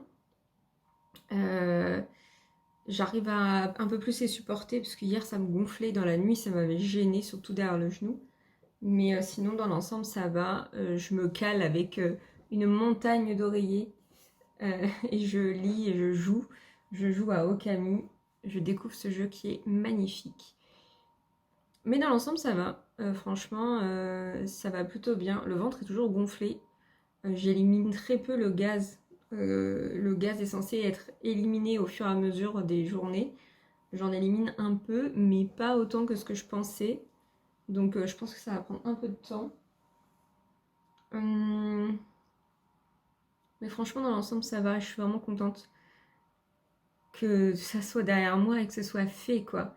Donc je suis plutôt fière de moi et plutôt contente d'avoir fait cette étape et d'avoir été jusqu'au bout. C'est pas aussi contraignant le après que ce que je pensais. Dimanche, je vais enlever les pansements. J'ai encore les pansements sur le ventre. Donc on va voir comment c'est en dessous, mais ça a l'air d'être plutôt petit comme cicatrice. Donc on verra ça. Alors par contre, je suis un peu dégoûtée.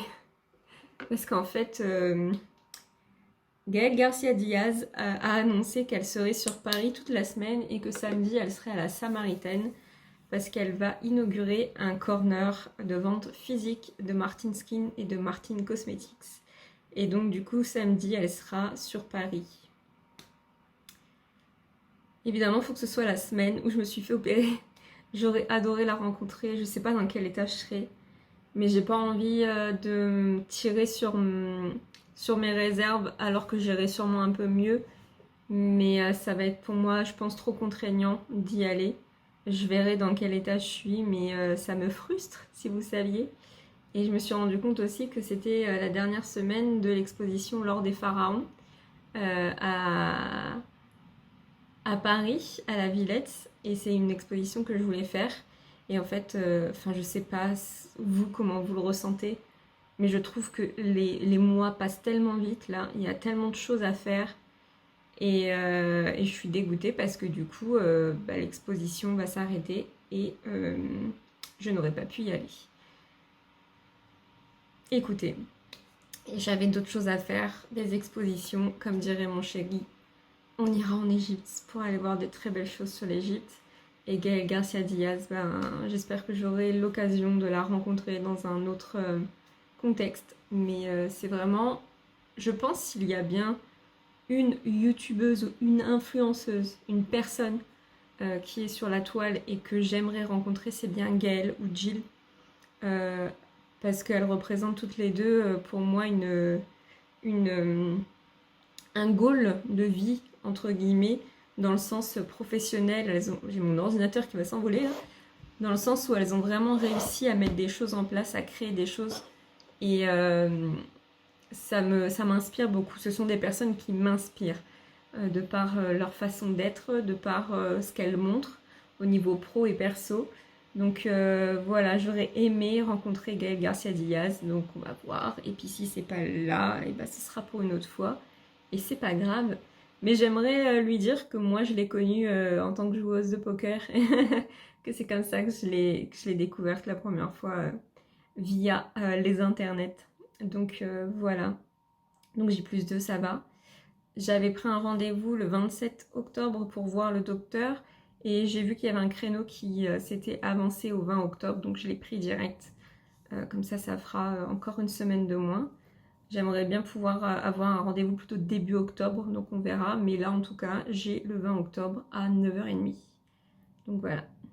Et bien, la suite au prochain épisode.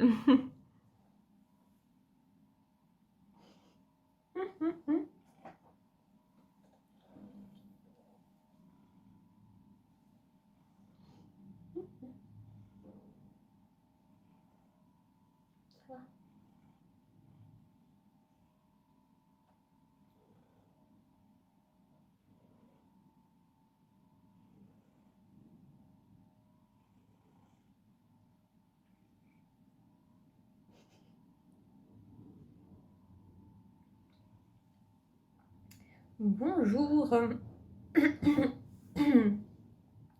J+3 de l'opération. J'ai passé ma première nuit complète, vraiment. J'ai l'impression d'être obèse là, avec ce ventre gonflé. Bon, vous vous rendez pas compte, mais j'ai un ventre, j'ai mon ventre qui est gonflé. Mais si, là, je pense que vous devez vous en rendre compte. J'ai l'impression d'être enceinte, ce qui est quand même une belle ironie. Donc là, j'ai mis une robe pour me sentir plus à l'aise. Et parce qu'aussi, comme ça, je ne sens pas l'élastique du short. Parce qu'il fait 35 degrés, hein, évidemment, sur la région parisienne, depuis plusieurs jours. Donc avec les bas de contention, comment vous dire que... On est sur des bas de contention avec de la dentelle, hein, comme si c'était super utile. Bon, après, je sais que les bas de contention, il y a des personnes âgées qui en mettent. Et donc, du coup, peut-être que voilà, c'est quand même plus joli d'avoir de la dentelle. Mais moi, comment vous dire que je m'en fous un peu. Donc, ouais, j'ai mis une robe vraiment fine parce que, au moins, et qui est un peu ample. J'aime beaucoup cette robe. Mais voilà, parce que là, au moins, comme ça, je ne transpire pas trop et je n'ai pas ce truc serré au niveau du ventre. J'ai le ventre encore vraiment gonflé. Le gaz peine à partir. Et c'est ce qui me gêne le plus là. Mais j'ai vraiment passé une nuit complète sans me réveiller. J'ai vraiment bien dormi. Et en fait, mine de rien, une nuit complète m'a permis vraiment que mon corps se régénère et se soigne bien. Et du coup, je me suis bien réveillée et j'étais vraiment bien. J'avais envie de manger tout de suite. J'ai pu me tourner, etc. Alors qu'il y a plusieurs matins où j'arrivais pas à me tourner. Là, j'ai réussi à me tourner pour aller vers mon chéri, lui dire bonjour. Et ça fait du bien. Donc voilà. Ça commence à me gratter un peu au niveau du pansement, là, au niveau du ventre. Donc je pense que c'est en train de se refermer. Il faut que j'enlève les pansements dimanche. Mais là, vraiment, je me sens bien. Hier soir, on a été marcher un petit peu, vraiment pas beaucoup. Mais je pense que ça m'a fait du bien aussi de marcher et d'être en mouvement, autre que de marcher dans l'appartement. Je pense que ce soir, j'y retournerai aussi. Je mange bien, j'ai pu faire un peu d'activité, j'ai fini une commande de bracelet que je devais faire. Donc vraiment, Bah voilà, J+3, ça commence vraiment à aller bien. Je peux m'abaisser pour rattraper les choses par terre. Euh, disons que je suis moins handicapée dans mes mouvements que hier. Donc franchement, je suis plutôt contente. Je pense que le ventre gonflé, je vais le garder un moment. Mais en tout cas, là, les douleurs, ça va mieux. Je prends toujours du Dafalgan, hein. En revanche, je les prends. Je suis pas très médicament, mais là, je les prends pour pouvoir aller de mieux en mieux, pouvoir bouger, marcher, etc. Donc voilà, c'est plutôt pas mal. Et bonjour, nous sommes sur une tête du matin. Euh, je veux rien savoir. Ok, nous sommes début septembre. Euh, autant j'adore la chaleur, je suis quelqu'un qui adore l'été, autant l'automne est ma saison préférée. Et là, je suis plutôt contente. On est aujourd'hui le 12 septembre, 13, le 13 je crois. Et on a enfin... Ah bah non, attendez, je me suis fait opérer le 5. 7 et 5, 12. Nous sommes le 12. Du coup, je suis à une semaine de mon opération et je peux enfin enlever les bas de contention. Donc ça me fait bizarre de voir la couleur de ma peau, j'avais oublié, et surtout de ne pas être serrée jour et nuit parce que oui, les bas de contention, je les ai mis à 7h30 du matin, soit à 8h le 5 septembre avant de descendre au bloc et je les ai gardés pendant une semaine, jour et nuit, à l'exception de les enlever pour prendre des douches. Mais sinon, je les avais tout le temps. Donc, je les ai enlevés cette nuit. J'aurais dû les enlever aujourd'hui dans la journée. Mais là, cette nuit, j'avais tellement chaud, ça me serrait, ça me faisait un garrot là. Ça m'a tellement saoulée que je les ai enlevés dans la nuit, ça m'a énervée. Dormir avec des bas de contention quand il fait 35 degrés et que la température ne descend que vers... On a eu peut-être 25, 22, 25. La nuit, c'était insupportable. Vraiment, ça me gavait, quoi. Donc là, je suis contente. J'ai enlevé mes bas de contention. Dimanche, j'ai enlevé mes pansements. Et les plaies sont assez petites, ça va. Par contre, j'ai failli m'évanouir, en fait. C'est ce que je disais, c'est qu'en fait, moi, je peux aider quelqu'un à changer un pansement, même quelque chose d'assez dégueulasse, hein, ça me dérange pas. Le fait que je l'ai fait sur moi, et surtout que voilà, la fatigue, je dormais vraiment. Il y a certaines nuits où je dormais vraiment mal parce que le gaz est encore présent. Ça fait une semaine que je me suis fait opérer, mais j'ai encore un peu de gaz dans le ventre. Et putain, qu'est-ce que c'est chiant! Je pense que c'est la chose la plus contraignante de l'opération. C'est le gaz qui a du mal à s'évacuer. Autant les pansements, les plaies, ça va. Celle du nombril me gratte un petit peu parce que je pense que c'est elle qui était un peu plus grande et qui elle est en train de cicatriser, donc ça me gratouille. Mais j'ai enlevé les pansements, les strips, et en fait, bah ça va en fait. J'ai juste mis des petits pansements normaux pour protéger du frottement, etc. Parce que je suis quelqu'un qui cicatrise assez lentement. Mais sinon, ça va. Mais j'ai encore du gaz dans le ventre. Donc, j'ai encore la petite boule là. Je sais pas si vous voyez, mais j'ai encore du gaz dans le ventre. Donc là, j'ai mis des pansements pour protéger. Mais je suis encore un peu boursouflée, ballonnée. Mon corps a beaucoup changé là, depuis ces quelques mois. J'avais repris le sport, ça allait bien et tout. Mais là, en fait, j'avais tellement des douleurs dans le ventre que je ne pouvais pas m'entraîner comme je voulais. Donc mon corps a beaucoup changé. Je prends du recul. Je lâche prise sur ça et je me dis que de toute façon je vais m'y remettre et que ça va aller mieux.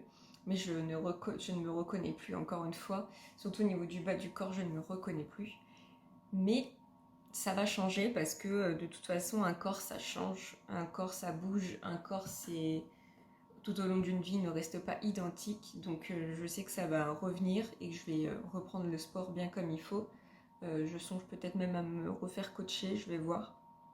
Mais voilà, pour l'ensemble, on est à une semaine de l'opération et ça va très bien. Franchement, Je suis agréablement surprise et je suis contente et reconnaissante que mon corps encaisse aussi bien.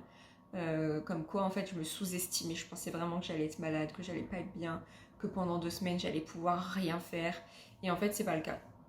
C'est pas le cas parce que après quelques jours de l'opération, je pouvais déjà bouger, marcher, etc. Donc franchement ça va. Le seul truc le plus contraignant, ouais, c'est le gaz. Franchement ça, qu'est-ce que c'est chiant en fait.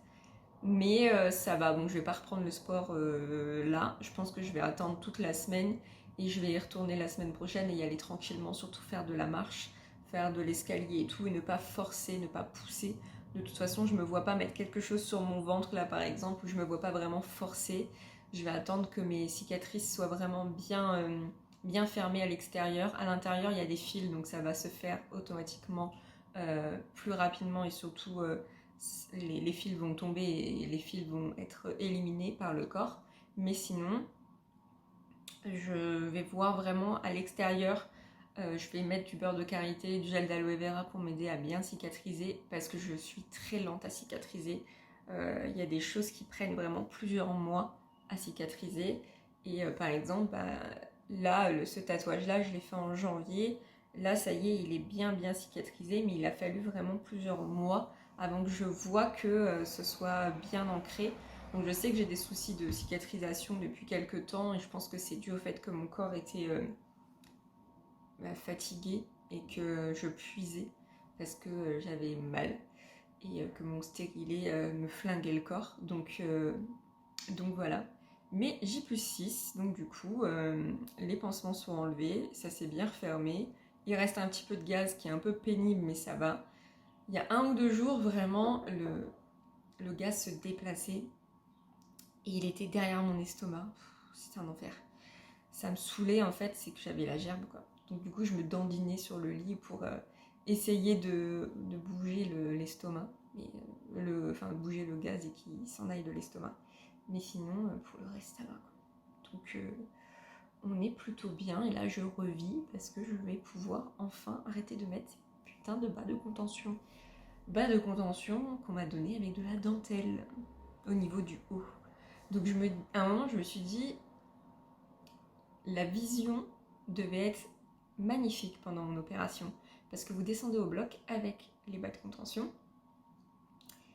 Donc je devais avoir les bas de contention avec de la dentelle, les pattes écartées parce qu'à la fin ils m'ont enlevé mon stérilet. Ah ça devait être majestueux.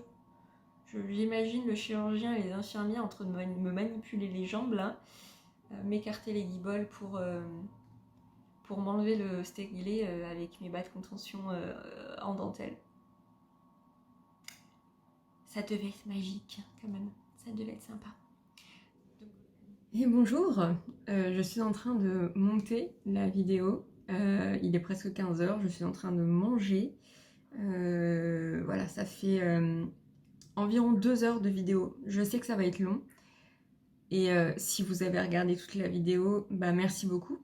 Après cette vidéo, je la fais pour les personnes qui aimeraient passer par cette étape-là aussi, mais je la fais surtout pour moi. Je la fais pour moi parce que 2 heures dans une vie, c'est rien. Et 2 heures pour résumer ces 4 ans de galère avec ma contraception, c'est rien du tout. Et j'ai vraiment envie de garder une trace de cette étape de ma vie, qui est quand même une étape, comment dire, assez importante et assez clé en fait. Donc je préparais à manger, je me disais, mais dans 30 ans, Aurore, tu n'auras pas d'enfant, tu seras peut-être seule, où tu auras, j'espère, encore ton conjoint à tes côtés. Et cette étape-là que tu viens de vivre comme une libération, comment tu vas la vivre dans 30 ans? Est-ce que tu regretteras ton choix ou pas? Donc forcément, ça m'a fait un petit peu réfléchir à tout ça parce que je me vois vieillir. Je regardais des photos, même là, je me vois en vidéo et je vois ces traces. Je vois que je vieillis, hein, j'ai 34 ans, donc forcément, je vois de plus en plus le visage de mon papa avec les rides qui sont liées au sourire et au front, etc. Donc, je voulais vraiment faire une trace écrite de ça, enfin une trace vidéo de ça, de cette étape. Donc, Je sais que ça va être long, j'aurai mis des chapitres pour que vous puissiez aller dans les étapes les plus importantes, ou du moins ce qui vous intéresse en fait. Mais voilà, aujourd'hui on est le 25 septembre, donc on est à 20 jours, on est à J+20 de cette opération. Mes cicatrices sont totalement refermées. Celle du nombril me tire encore un peu, est un peu plus voyante, mais je sais que je suis quelqu'un qui cicatrise lentement, comme j'ai déjà dû vous le dire dans la vidéo. Et je continue à prendre soin de mes cicatrices en mettant de l'aloe vera et du beurre de karité matin et soir. J'y prête attention comme un tatouage, comme n'importe quelle marque, parce que je sais que c'est important pour la suite. J'ai repris le sport la semaine dernière, j'ai fait 2 séances. Des séances plutôt vraiment pour la première cardio, où je n'ai fait que marcher et faire aussi un peu d'escalier, sachant que même en marchant, ça m'a tiré pendant un bon moment. J'en ai fait une autre un peu plus poussée en faisant de la marche aussi pendant une demi-heure et des escaliers pendant un quart d'heure, et aussi de la presse, et j'ai travaillé aussi un peu les jambes. Et du coup, aujourd'hui on est lundi, je n'y suis pas allée. Je pense faire 3 séances cette semaine, pas plus. Je retourne voir mon hypnothérapeute aussi. Je pense qu'on va parler forcément de cette étape clé, et qu'on va travailler sur d'autres choses liées à la santé, parce que j'ai vraiment envie d'aller mieux, sachant que j'ai eu mon ovulation là il n'y a pas très longtemps, et que vraiment j'ai halluciné de voir à quel point je ne morflais pas. Normalement je perdais du sang, là je n'en ai pas perdu. J'étais complètement down et vraiment pas bien. Normalement je subissais entre l'ovulation et les règles. Là je suis à quelques jours de mes règles, hein, dans moins d'une semaine, et je ne subis pas. J'ai juste, un peu comme d'habitude, des problèmes d'intestin, mal au ventre. Après, avec le chéri, on a vraiment très mal mangé. C'est ce qu'on s'est dit, ah, toi aussi t'as le ventre retourné, ouais, de côté on bouffe que de la merde depuis une semaine, donc comment te dire que c'est normal. Donc là on va retourner sur la classique courgette, riz, œuf, ou pâte œuf. Mais voilà, moi j'ai un combo où je sais que je souffre pas trop du ventre, mais j'ai envie de travailler sur ça, sur mes soucis de ventre et mes soucis aussi d'oreille interne, qui sont liés vraiment à 99% aux émotions et au ressenti, et au fait de gamberger tout le temps, tu vois. Donc je vais travailler sur ça. Donc voilà, J+20, j'ai repris le sport, je reconduis sans problème. Je dis pas que je pourrais faire des grosses sessions de voiture, parce que la position assise me tire encore un petit peu, mais dans l'ensemble, ça va. Dans l'ensemble, ça va. L'activité physique est de nouveau possible, donc ça me fait du bien de pouvoir retourner au sport, quoi. Et voilà, je vais clôturer cette vidéo sur cette séquence. La Aurore du futur, j'espère que tu seras contente de retourner sur cette vidéo et de voir un petit peu le chemin parcouru depuis ce 5 septembre 2023, qui sera une date que tu retiendras, je pense, jusqu'à la fin de ta vie. Et pour les personnes qui passent sur cette vidéo, merci en tout cas d'avoir pris le temps. Si vous avez d'autres questions, n'hésitez pas à me le dire en commentaire. Comme j'avais dit dès le début, en disclaimer, on reste bienveillant sur le choix des gens. Moi, je ne viens pas embêter des personnes qui ont 11 enfants sous leur vidéo, voilà, par exemple. Donc, ne venez pas m'embêter si moi j'ai décidé de ne pas en avoir et de m'être fait opérer pour cela. Et voilà, je vous souhaite une belle journée, une bonne soirée, une bonne après-midi selon le moment où vous allez regarder cette vidéo. Et je vous dis à très bientôt dans une prochaine vidéo. Bye tout le monde. Et le pull de Madame Kaevan, qui est fort joli. Il fallait le dire.